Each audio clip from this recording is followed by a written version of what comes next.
이사야서 40장 31절 12월의 말씀을 암송하시면서 하나님 앞에 예배자로 나아가시겠습니다. 오직 여호와를 앙망하는 자는 새 힘을 얻으리니 독수리가 날개치며 올라감 같을 것이요 다른 박질하여도 곤비하지 아니하겠고 걸어가도 피곤하지 아니하리로다. 아멘. 찬송가 310장 하나님의 은혜로 우리가 이 찬송을 부를 때마다 내 모든 형편을 알고 주장하시는 주님 앞에 믿고 의지하며 기도하는 마음으로 찬송합니다. 함께 찬양하시겠습니다.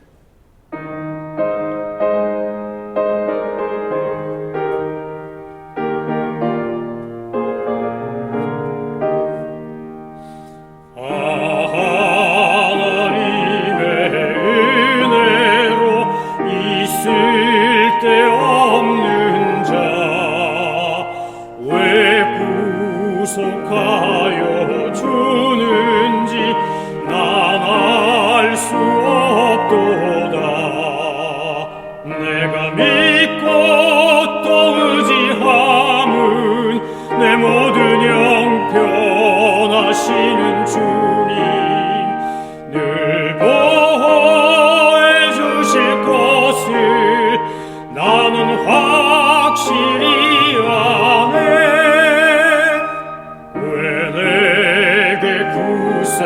믿음과 또 복음 주셔서 내 마음이 항상 편한지 난 알 수 없도다. 내가 믿고 또 의지함은 내 모든 형편하시는 주님 늘 보호해 주실 것을 나는 확실히 아네. 왜 내게 성령 주셔서 내 마음 감동해. 주 예수 믿게 하는지 난 알 수 없도다. 내가 믿고 또 의지함은 내 모든 형편하시는 주님 늘 보호해 주실 것을 나는 확실히 아네. 주 언제 강림하실지 혹 밤에 혹 낮에 또 주님 만날 그곳도 난 알 수 없도다. 내가 믿고 또 의지함은 내 모든 형편하시는 주님 늘 보호해 주실 것을 나는 확실히 아네. 하나님께서 오늘 우리에게 주신 말씀은 이사야서 6장 9절로 13절과 10장 20절로 23절입니다. 이번 한 주간 동안 우리 이사야서를 한 장씩 살펴보기에 앞서서 먼저 이사야서가 전하고 있는 아주 중요한 주제들에 대해 먼저 살펴보는 개론 연구, 개론 공부를 하려고 합니다. 어제는 광야의 선지자 이사야에 대한 말씀을 전했습니다. 많은 선지자들이 광야를 중심으로 활동했지만 사실상 이사야는 4명의 왕을 이어가면서 그렇게 활동하던 왕궁의 예언자였습니다.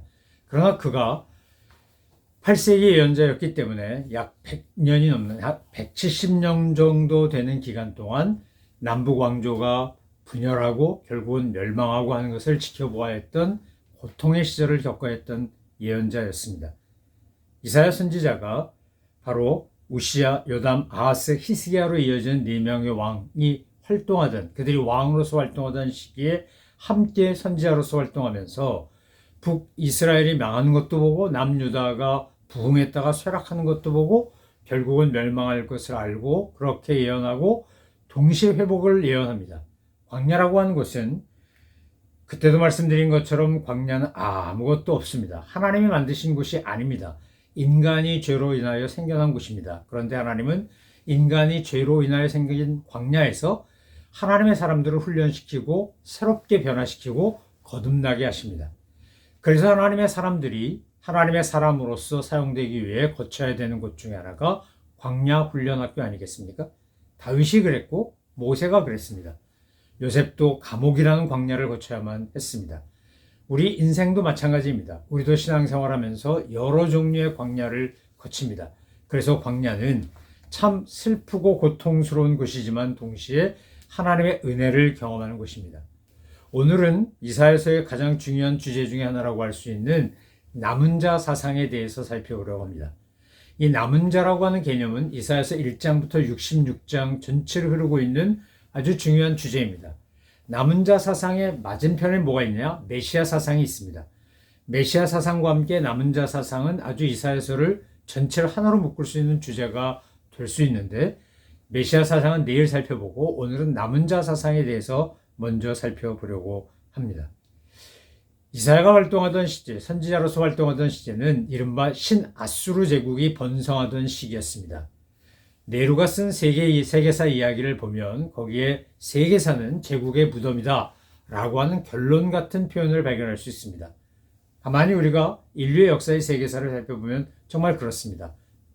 아수르, 바벨론, 또 페르시아, 또 오스만 투르크, 로마, 그 전에 알렉산더, 이 수많은 몽골 제국, 원나라가 된 그 나라, 청나라, 모든 나라가 있었지만 최근 대영 제국에 이르기까지 제국 소리를 들었던 나라치고 멸망하지 않은 나라가 없습니다. 그래서 세계사는 제국의 멸망사라고 해도 과언이 아니라는 겁니다. 그런데 이때 최초의 제국이라고 할 수 있는 대형 제국이라고 할 수 있는 아수르 제국이 이사야가 활동하던 시절에 이제 그 고대 근동 지방을 다 정복하고 그리고 힘을 떨치고 있었습니다. 이 고대 제국이라고 할 수 있는 아수르 제국, 신아수르 제국이 먼저 북이스라엘을 멸망시킵니다. 살아온 이세가 멸망시키고 그 아들인 사네립이 이제 남유다를 멸망시키려고 합니다. 그러나 우리가 아는 것처럼 그가 쳐들어왔고 랍사기를 통해서 위협하고 협박하고 조롱하고 멸시했는데 히스기야가 하나님 앞에서 그 공문을 들고 가서 하나님께 탄식하며 기도하며 주님의 은혜를 구했을 때 결국 사네립은 멸망하고 아들들에게 자기 고향 땅, 자기 수도에서 그렇게 납치되고 죽음을 당합니다. 오늘 우리가 역사를 읽어보고 성경을 읽어보면서 깨닫는 건 뭡니까? 정말 이 시대에 우리가 살고 있는 시대나 성경이 쓰여졌던 시대나 별반 다르지 않다는 겁니다. 인류의 역사 속에서 인간이 타락하고 범죄함으로 말미암아 반복되는 역사적 사건들은 시대와 상황과 모양은 다를지 모르나 본질은 같다는 겁니다. 그리고 그 인간의 죄와 욕망과 이런 것들이 막 뒤섞여서 일어나는 이 수많은 사건들 속에서 역사적 변동기 속에서 우리가 선지서라고 말하는 이사야, 예레미야, 에가, 에스겔, 다니엘 그리고 12권의 소선지서를 통해 우리에게 전하는 하나님의 메시지는 아주 심플합니다. 단순합니다. 그리고 분명합니다. 그것은 뭡니까? 하나님의 뜻에 맞게 목적에 맞게 부르심에 맞게 그렇게 살아야 한다는 겁니다. 성도라고 하는 사람이라면 하나님의 백성이라면 어떤 역사적 변동기가 있고 어떤 시대적 상황에 혼란이 온다 할지라도 하나님의 뜻과 목적에 부합하게 살아야 한다는 겁니다. 가장 최근에 미국은 대통령 선거를 끝내고 이제 바이든 정부가 끝나고 트럼프 정부가 들어선 시대를 맞이했습니다. 제가 이 트럼피즘이라고 하는 트럼프 현상이라고도 말하고 트럼프 시대 사상이라고도 말하는 것을 계속해서 살펴보고 공부하면서 발견한 게 있습니다. 하나님께서 시대와 상황에 따라 사람을 쓰시는구나. 이때는 이 사람을 쓰시고 저 때는 저 사람을 쓰시고 내가 개인적으로 이 사람을 좋아하냐 싫어하냐 상관없이 하나님은 고레스를 들어서 바벨론에 잡혀왔던 유다 백성들을 이제 고향으로 돌아가게 하는 역할을 하게 하시는 것처럼 하나님이 필요한 사람을 필요한 때에 쓰신다라고 하는 깨달음을 얻게 된다는 겁니다. 미국이란 이 나라가 새롭게 변화되고 도약하기 위해서 지금 필요한 것은 어쩌면 트럼프 대통령을 정점으로 한 트럼피즘이라고 하는 이 사상이 필요한 때가 되었구나 라고 하는 것을 절감하게 되었다는 겁니다. 여러분 마찬가지로 이사야가 활동하던 시절에 이 아수르 제국이 득세하고 모든 사람들을 다 주변 나라들을 멸망시키고 그리고 속국으로 삼고 하던 이 시절에 이사야를 통해 하나님이 우리에게 주셨던 것, 그 당시 이스라엘 사람들에게 주셨던 것은 크게 두 가지였습니다. 하나는 메시아 사상이고 다른 하나는 남은 자 사상입니다. 메시아 사상은 오실 메시아를 이야기합니다. 고난의 종으로 오실 메시아. 하나님께서 보내시는 하나님의 대행자고 하나님이신 그분이 바로 이 땅에 와서 어떤 종으로 어떤 메시아로 오냐? 고난의 종으로 오고 평화의 왕으로 온다는 겁니다. 이제 내일 좀 더 자세히 살펴보겠지만 그 메시아 사상이 메시아가 올 것이라고 하는 것이 이 이사야서 1장부터 66장 전체를 흐르고 있습니다. 어느 부분에선 시로 표현되고 어느 부분에서는 예언으로 표현되고 어느 부분에서는 역사적 사건을 통하여 이야기합니다. 그런데 오늘 우리가 함께 집중해서 보고자 하는 건 바로 남은 자 사상입니다. 남은 자라는 건 다른 말로 말하면 난민 사상입니다. 하나님께서 심판을 하십니다.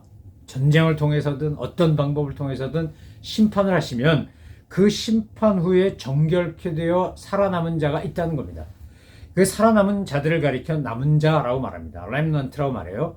이 남은 자는 요즘식 현대어로 말하면 난민인 겁니다. 그런데 이들은 어떤 자격이 있는 거냐? 아무 기준이 없습니다. 남은 자가 되는데 어떤 그 사람의 인격, 재산, 지식, 그 사람의 외모 이런 거 아무 상관없습니다. 오직 남은 자가 되는 사람, 난민으로서 남은 자가 되는 사람은 어떤 사람이냐? 하나님의 은혜로 말미암아 살아남은 자입니다.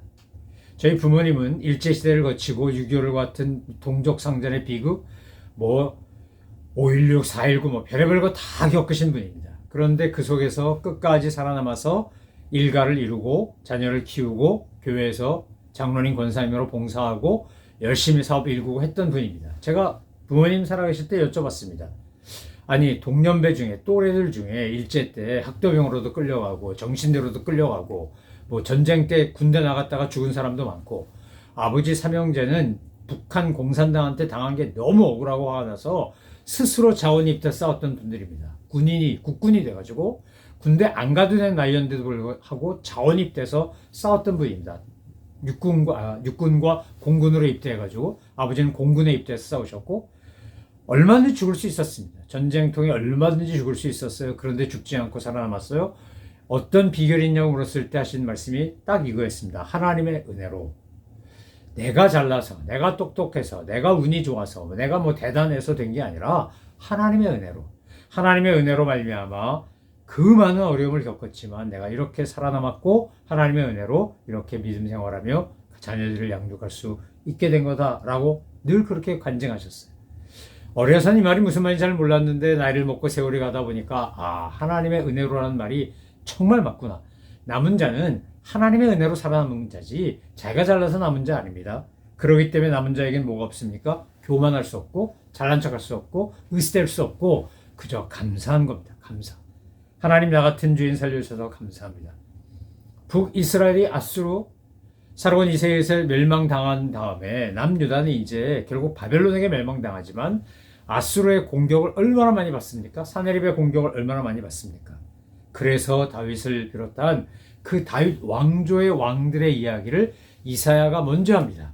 앞으로 하나님께서 이 나라, 우리나라를 회복시키실 텐데 그때는 펠레 요에츠 또는 엘 기뽀라고 이름 불렸던 전쟁 수행의 전문가이자 탁월한 전략가인 왕, 믿음으로 무장한 군사 지도자, 그런데 아버지 같은 왕, 이런 뜻이 바로 펠레 요에츠 엘 기뽀르라는 단어입니다.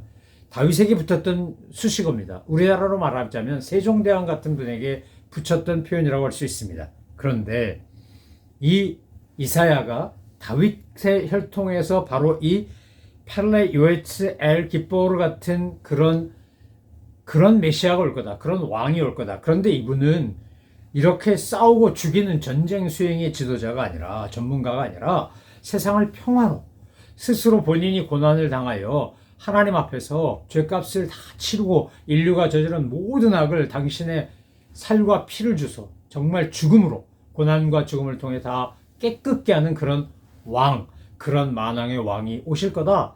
이사야가 6장에서 본 게 뭡니까? 거룩하신 만왕의 왕 하나님을 본 거 아니었습니까? 바로 그런 이야기를 메시아 사상에서 이야기합니다. 그리고 오늘 주제인 남은 자 사상에서 그는 이렇게 이야기합니다. 6장에 보면 거룩한 씨, 그루터기가 있다는 겁니다.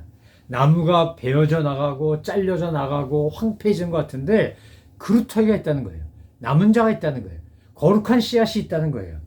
여러분, 이것이 우리 역사에도 보면 얼마나 적용하며 정말 그렇구나라고 고백할 수밖에 없습니까? 우리가 살고 있는 미국 땅이 1600년대에 메이플라워 타고 플리머스 항에 왔던 소위 신앙의 자를 찾아온 청교도들과 새로운 식민지를 개척해서 새로운 삶을 살겠다고 했던 필그림 파더스에 의해서 시작됐다고 우리는 알고 있습니다. 그 이전에 제임스 타운도 있었고요. 그런데 역사를 보면 그때 와서 살아남아 정착한 사람은 청교도 중에는 35명, 필그림 파더스 중에는 51명이었다고 합니다. 그러니까 그 51명 안에 35명이 포함되어 있는 거죠. 이 51명 안에 포함된 35명의 청교도를 중심으로 처음 이제 추수하고 하나님께 감사해서 자기들을 도와준 원주민들과 함께 축제를 벌린 게 바로 땡스기빙 아니었습니까? 그때 그들이 이 땡스기빙이 국가 기념 행사가 될까라고 상상했을까요? 자기들이 그 동쪽 저 매사추세츠주에 또는 볼지니아의 한쪽 구덩이에 그렇게 작은 식민지를 개척하고 살았던 그들이 오늘날의 미국 세계 제일의 패권 국가가 되고 제일 큰 강대국이 될 거라고 상상을 했을까요? 하나님은 메이플라워를 타고 온 그 얼마 남지 않은 사람, 배 타고다 사람 죽고 정착하면서 추위와 기근으로 죽고 이러면서 살아남은 그 소수의 사람들을 통해 오늘날의 미국을 만드신 거 아닙니까? 여러분, 대한민국도 마찬가지입니다. 일제강점기를 거치고 6.25 동족 상잔의 비극을 겪으면서 그때 북한에서 많은 피난민이 내려왔습니다. 6.25 전쟁 때 많은 피난민. 영화를 통해서 우리에게 이것을 아주 생생하게 흥남철수 사건, 함흥, 흥남 뭐 이런 데서 원산 이런 데서 막 그렇게 내려온 사람들의 이야기를 가장 잘 보여준 영화가 국제시장이라는 영화입니다. 자기 아버지 이야기이기도 합니다. 그것이 감독의 아버지 세대가 겪었고 아버지가 겪은 이야기입니다. 그들이 그렇게 미군의 화물선까지 타면서 내려왔습니다. 걸어서 내려오고 대동강 건너오고 한강 건너오고 이러면서 건너왔습니다. 저희 부모님들도 그렇게 내려온 피난민입니다. 그런데 그들 중에 상당수는 복음을 받아들였던 크리스천이었고 그들이 와서 교회를 세웠습니다. 서울 영락교회는 평안도에서 내려온 분들이 주로 세웠고 서서문교회는 함경도에서 내려온 분들이 세워가지고 제가 서서문교회를 가보면 거기는 함경도 사투리가 표준어 같고 서울 영락교회는 평안도 사투리가 표준어 같았습니다. 전부 그 동네에서 온 분들이 동네 중심으로 교회를 세웠기 때문에 그랬습니다.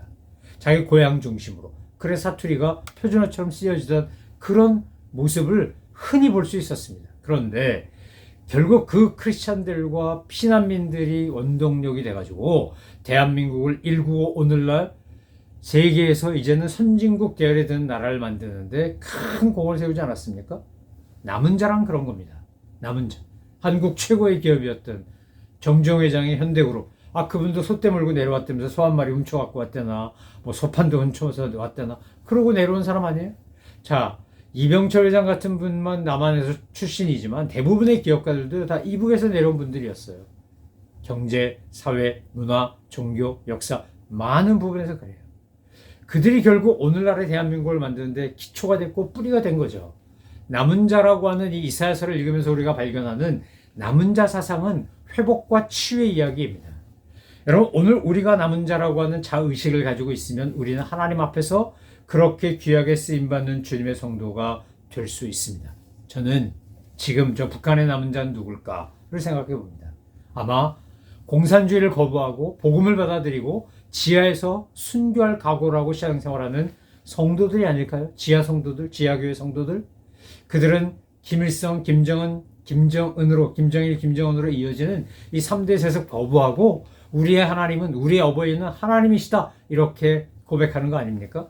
제가 북한을 여러 번 갔지만 가볼 때마다 느끼는 건 빨간 글씨로 돌에다가 새겨놔가지고 위대하신 어버이 수령 김일성 장군 만세 뭐 이런 거 곳곳에 있습니다. 21세기 태양 김정일 장군 만세 뭐 이런 거요. 다 죽었고 뭐 썩지 말라고 뭐 이렇게 미라 만들어서 관에까지 넣어놨다는데 여러분, 그거와 상관없이 지하 성도들은 오직 하나님만이 우리의 하나님이시다. 그분만이 우리의 어버이시다. 이렇게 고백하는 거 아니겠습니까? 한국도 마찬가지입니다. 물질만능주의가 판을 치고 천민자본주의가 판을 치고 정말 돈이면 뭐든지 되고 갑질하고 뭐 이러는 말도 안 되는 것들이 너무 많지만 그 속에서도 신앙을 지키고 올곧게 거룩과 순결을 추구하며 살아가는 성도들이 있고 하나님의 백성들이 있기 때문에 대한민국은 소망이 있다고 저는 믿습니다. 미국도 마찬가지입니다. 이제는 뭐 내가 성을 선택할 수 있고 부모 동의 안 받아도 되고 이 말도 안 되는 정말 타락이 끝에까지 간 것 같은 엉망진창이 되어버린 것 같은 이런 말도 안 되는 세상이지만 그런 끊임없이 총기 사고 나고 마약으로 펜타닐이니 뭐 이런 걸로 인해서 정말 사람들이 좀비같이 되고 이런 것들이 우리 주변에 엄청 많은 것 같습니다. 그렇지만 그래도 이 땅에도 아직도 주님 앞에 순결하게 기도하고 거룩하게 주님의 뜻을 따르는 사람들이 있고 그래서 하나님이 정치적으로 역사적으로 그런 판을 다시 갈아엎는 이런 일들을 하는 것을 보면서 저는 남은 자를 통하여 하나님이 역사하시는 것을 믿습니다. 오늘 우리가 남은 자가 되기를 소망합시다. 우리가 이 시대의 남은 자가 되어 새로운 역사를 일으키기를 원하십시다. 북이스라엘 멸망하고 남유다 망했지만 하나님은 결국 바벨론의 포로로 끌려갔던 이들이 돌아와서 1차, 2차, 3차 그렇게 포로 귀환이 돼가지고 그들이 다시 예루살렘에서 하나님의 성전을 건축하고 하나님의 나라를 다시 세워가고 약속의 땅을 회복하는 것을 우리는 역사를 통해서 알지 않습니까? 하나님께서 우리가 살고 있는 이 미국 땅, 더 나아가 전 세계를 하나님께서 하나님의 거룩한 나라, 하나님의 거룩한 공동체로 바꾸실 수 있도록 남겨놓은 그 남은 자, 렘넌트가 바로 나다라고 생각하고 그렇게 믿고 그렇게 주님 앞에 주어진 사명 잘 감당하시는 우리 모든 믿음의 식구들 되시기를 소망하며 축원합니다. 기도하겠습니다. 하나님 아버지 감사합니다. 하나님의 놀라운 은혜 가운데 남은 자가 되어 이 시대에 주님을 믿고 주님을 따르는 사람이 되어 살게 하시니 감사합니다. 비록 남은 자는 소수이고 난민 같은 존재들이지만 그럼에도 불구하고 하나님은 그들을 통해서 역사하셨고 하나님은 그들을 통해서 놀라운 일을 이루셨던 것을 저희는 역사와 성경을 통해 잘 알고 있습니다. 주님 이 시대에 남은 자가 되어 하나님의 영광의 파트너가 되는 역사의 파트너가 되는 저희 모두가 되게 하여 주옵소서. 감사드리며 예수 그리스도의 이름으로 기도 올려옵나이다. 아멘. 하늘에 계신 우리 아버지, 아버지의 이름을 거룩하게 하시며 아버지의 나라가 오게 하시며 아버지의 뜻이 하늘에서와 같이 땅에서도 이루어지게 하소서. 오늘 우리에게 일용할 양식을 주시고 우리가 우리에게 잘못한 사람을 용서하여 준 것 같이 우리 죄를 용서하여 주시고 우리를 시험에 빠지지 않게 하시고 악에서 구하소서. 나라와 권능과 영광이 영원히 아버지의 것입니다. 아멘.